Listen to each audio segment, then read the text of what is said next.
Okay, Colton, this is a strong pre-writing that you've given me. So I'm going to show you how we go from that to the outline, which is the next step.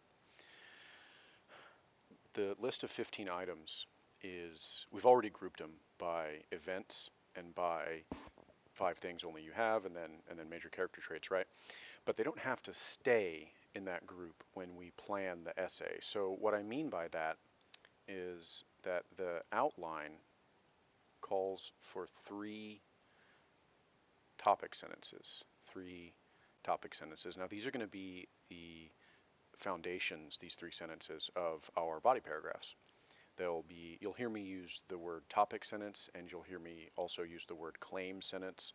Topic sentence is the same thing as a claim sentence. It goes right at the beginning of your body paragraph. It announces the topic of the paragraph, and or it makes a claim. So this is what we're going to have next out of the 15 items on this list. And the way that I go about doing it is like this. This is the example. I've uploaded this to the course page that Carla Martinez can access, so she'll be able to access this on the lecture notes. It's this right here. It's my example pre-writing. I always do the pre-writing each semester when I ask my students to do it. I also do a pre-writing for myself, and it's different every time because obviously there's more than 5 things for each category I could put down, and I just kind of put whatever comes to mind. And what I did here with the color coding is I took each of the original items on the list and I started to group them by repetitions, and that let me find out what groups went together. And you can see over here that I ended up with 1 paragraph about my time in the military, 1 paragraph about moving around, moving houses and traveling, and then another about Alva specifically, because we moved to Alva a few years ago, and it's obviously very different living in a small town than it was living in Oklahoma City. So from those groups, we then look at conflict in terms of what is kind of going on beneath the surface, and we'll talk about what I mean by that here in a minute. And then finally, we look for anomalies, stuff that stands out, stuff that doesn't fit, because that kind of tells you what's up. If you walk into a room and everybody looks normal, but one person is sweaty and nervous, or twitchy, then you know something's up, right? If someone is acting differently than everyone else, then that's an anomaly, and that tells us something's going on.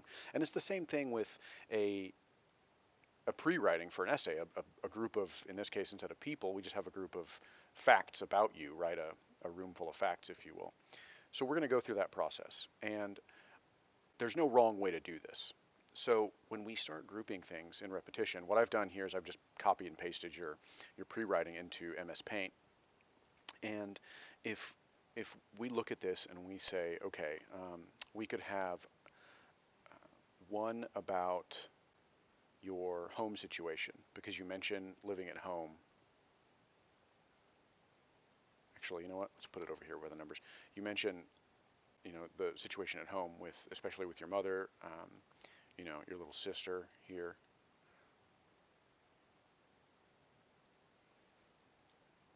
So those two might go together.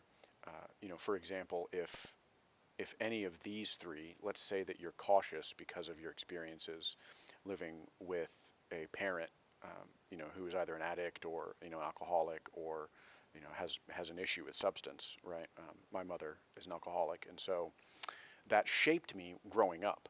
And so let's say if, being cautious or particular or being isolated, let's say, any of those fit with, you feel like those might be the result of your home situation, then that might go together, right? Just as an example. And then maybe we have another group that deals with sports, right? You mentioned you love basketball, you won a state tournament, junior high, and obviously, getting an injury. If you broke your wrist as a result of basketball, the way you did with, your ankle, then that might go in that category there. So all of those, might work there. And then you might then have one that deals with being incarcerated. You go to jail at 14, and then at 16, sentenced to 25. And obviously that affects everything, right? That affects, if you even have access to doing something like play basketball, or getting an education. You mentioned, that you struggled with math in middle school and then, only 2 days into high school. And so you can see how we're kind of starting to group things up and get an idea of what we might put for our 3 topic sentences for that outline. So, whoops, there we go. All right. So for the red circles there, then this can be home life, siblings, mother. And then the blue circles here are going to be basketball. And then for the green, this is incarceration. Um, you'll hear me say incarceration or incarcerated a lot as opposed to prison, because I don't like the stigma of being imprisoned or having a record, having a felony record, or all of the things that come along with that, all the negative things that come along with that. So I prefer the term incarceration because that focuses on the actual experience of being incarcerated as opposed to the stigma. So that's why I use that word. But you can see how we're grouping things up here, right? And then now that we've got subjects, we can develop topic sentences. So for example, for basketball, the topic sentence might end up being something like, I'm going to shrink this down a little bit so I have a little more room to work with. I'm zoomed way in, so it's actually pretty small, but all right, there we go. So if in fact, let's move this up here so we got even more room to work with. I'll write some of these sentences. My sentence for basketball could be something like,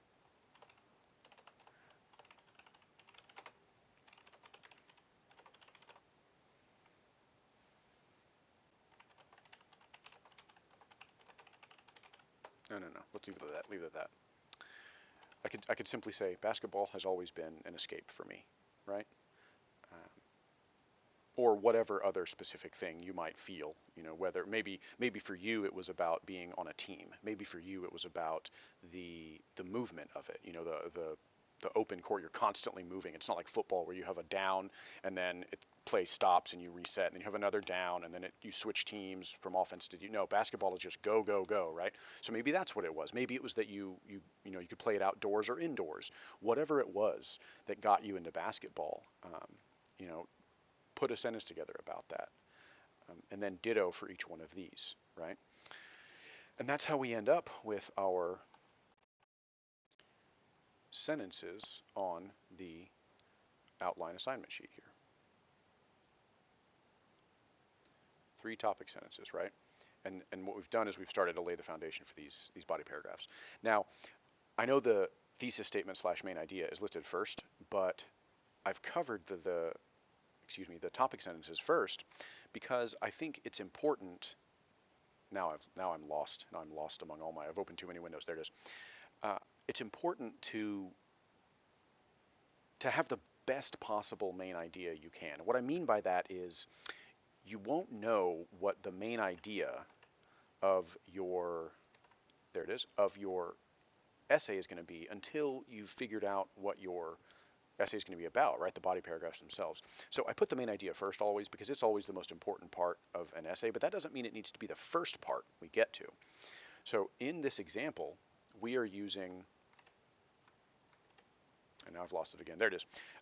We are using body paragraphs first, and then we're going to work back to the main idea. And you can simply sort of pick one of these for the main idea. For example, in my pre-writing, I think I decided that I would go with growing up as traveling a lot while I was growing up. My parents took me on lots of little road trips, and so I had a love for travel, and then of course I traveled in the military, and now I moved to Alva just recently. So I could maybe talk about how my love of travel has influenced these other 2 areas, being in the military and then moving to Alva. You got to be willing to travel if you're going to move to a place like Alva. It's a great town, but it's so small and so far away from everything, right? And I think I went with, in my example, I think I decided that the blue paragraph would kind of be the main idea. So I'm still going to have a body paragraph about that, but then I would think, okay, how can I frame, how can I use the context of my love of travel to talk about my time in the military or coming to Alva? And I sort of explained that, as a few minutes ago as I was going. And you can do the same thing with your pre-write. And again, you may pick totally different groupings. These groups I have are arbitrary. I'm just using them as examples, and you might decide that you want to group them in a totally different way, and that's fine because it's about you, the essay. It's no one else's. So if you end up with a totally different set, that's great. But we do want to get those complete sentences out, and we also want to have the main idea figured out before we then move on to the final couple parts of the essay, or the outline rather. Now this list of 5 factors can come straight from our list of 15 on the pre-write, or it can be maybe something else. Maybe when you're coming up with your main idea and your topic sentences, you figure something else out that you hadn't thought of originally. And I do this all the time. For example, with my pre-write, my 15 things, I had the items about travel and the military, but I don't think I mentioned soccer at all. I played soccer for 10 years as a kid, until I was 18.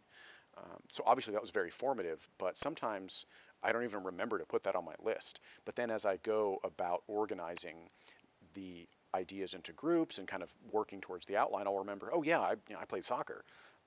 It seems like that's not something you could forget, but it's been 20 years since I played, and so I just don't think about it much anymore. And then when I remember that, then I think, okay, well maybe I want to mention that. Maybe I could talk about soccer, and that would help me talk about one of my other things in one of my other body paragraphs. So you can kind of develop as you go along. You don't have to have everything set in stone. So the list of 5 major factors of your identity, that can come when you're making the outline, that can come right off of the pre-write list. Right? Now it's not going to be just any 5, it's going to be the 5 that are the most relevant for your body paragraphs, right? And then the final is any cultural influences. In fact, I should probably change this to say any cultural influence. So this can be anything. This can be a political ad. I can't spell the word influences. There we go. This can be a political ad. It can be a book, a movie, a TV show, anything. Now, obviously, being incarcerated, you're going to have a lot less access to media and culture, than someone on the outside. But you still will have some access to things, and it can be anything like that. It can also be a person. I could say person, a mentor, if you will.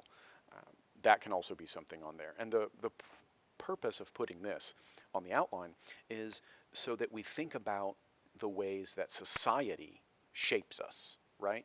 For example, in your case, being incarcerated, growing up with a family that has substance abuse, a parent that has substance abuse issues, those are deeply impactful events, right? Not only literally, you're literally put away in a prison. You can't go anywhere, but also in terms of psychology and emotional development. All of these things, whether they are very big impactful things or whether they seem small, have an effect on us. And the reason that I put the cultural influences on the outline is because I want us to be aware of that, and I want us to be thinking about that as we go towards writing the essay.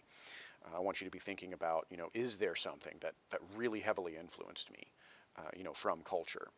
And we want to have 2 of those. Now on the outline, you can just list them. You don't have to go into detail on here's what it is, here's how it affected me. We're going to do that when it comes time to write the essay, but I want a couple of things on the outline in that category because I want us kind of thinking ahead about that and the way that society and our culture affects us and shapes us, whether we want it to or not. The last thing I am providing right now is a reading, and it is about medium length. It's an excerpt from Tim O'Brien's novel, The Things They Carried, which is about his time in the Vietnam War. And this particular short story, sorry, I forgot my phone. It was right next to me and very loud. Uh, this particular chapter from the book is about before he goes over. It's when he gets drafted, and it's about how he reacts to being drafted. So on the document, don't worry about this part here. Just start at on the rainy river, and then I think it ends right at the end of the. Yeah, there we go. Right at the end of it. So it is. I guess it's kind of long, but make sure you try to get that reading done this week, and I will talk about why I had us read it and kind of what I want us to do with it and get out of it later. But for now, just read it. Just let it wash over you. Don't worry about trying to um, study it or write about it or anything. We'll get to that later. But for now, read that. So for this week, I want you to make sure you get that read and then get the outline complete, and we'll kind of go from there. As always, if you have any questions or concerns, or if there's anything that I'm not clear about, feel free to let me know. Because this is a new situation in terms of being a self-paced kind of approach, I don't want to overwhelm you with a bunch of material, but I also don't want to starve you. So if you like this reading, or if you like one of our assignments or anything, feel free to ask for more or ask for something else or whatever. It's the whole point is to help you and to make you a better thinker and writer. So because this version of the class is essentially just yours, if there's something that works and you want more of, or something that doesn't work, just let me know, or send word through Carla, and we'll change it to make sure that it's effective and working for you. Okay, thanks.